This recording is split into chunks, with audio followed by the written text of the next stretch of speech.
the Bob Mills Weather Center, the Oklahoma weather expert, Travis Meyer. All right, here it comes. First storm system that actually has a chance of some snow for northeast Oklahoma. It has been a long run of just not really having much going on, but this is a very active pattern. So our system that was in Arizona during the course of the morning has moved into New Mexico. You can kind of see the circulation feature right now across central New Mexico.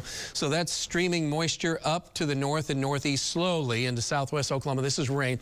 When you get into the blue colors, that is the snow. Now, it's a big storm system overall. It's a very large storm system, in fact, because travel advisories go all the way from southern Nebraska through Kansas, through northern Oklahoma. And that includes areas just on the northwest side of Tulsa for Washington County, up around Bartlesville, and also in Osage County. But we're really watching winter storm warnings, heavy snow for those folks in New Mexico for ski resorts. Man, they need it, so they're happy. Another storm system just right behind that with travel advisories, winter storm warnings for Sierra Nevada. And then there's another storm behind that. So a lot of active weather. And this is the latest look at what's going on. So the clouds are taking over here in eastern Oklahoma. There's the snow. Doesn't look like much because it's still kind of moisture starved. That'll be changing with time as it starts to pick up more moisture out of the Gulf of Mexico. But at this point, we're down at 39 in Pryor, while we're still 48 in Tulsa. So the clouds kind of create a blanket effect a little bit where we have clear skies. Temperatures are dropping off a little bit quicker, but we'll be close to freezing by morning. So our rain chance will be knocking on the door by midnight out to the west of us around Stillwater, maybe getting into Lincoln County, and then just to the west of Bristow. By the time we get to midnight into 3 a.m., it's a rain, and possibly as it begins, a lot of times these systems begin kind of the leading edge has a little bit more cold air, so there's a little bit more of a snow-rain mix. And then there's definitely a snow and winter mix going on across north central and northwest Oklahoma at 3 in the morning. Then as we go from 3 a.m. on into 7 a.m. for travel, again, Alan and Stephen will be getting you through that. But overall, we're going to be kind of close call. Now, if we get a heavy enough precipitation, it would stick on elevated surfaces. Ground temperatures are right at 41 right at this point, but, and that's great, but the higher elevations could cause the problems. That'll move out fairly fast. The only thing is that we're not showing is just low clouds, kind of grungy weather, some drizzle around, then a few sprinkles could wrap back around as we go through the evening. Snowflakes could be mixed in with that as well across southeastern portions of Kansas. And that could go into Saturday morning, but notice temperatures are staying at or just barely above freezing, so it's a close call, but not too bad.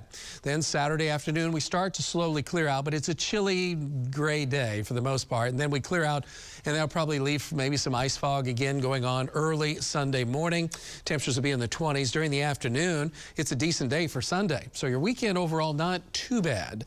And then we have to deal with a storm coming in on Monday. So the breakdown for tonight, our best chances of precipitation. So at midnight, as I said, we could have a little rain snow mix, and then a rain snow mix is best around 3 a.m. to 6 a.m. here in Tulsa.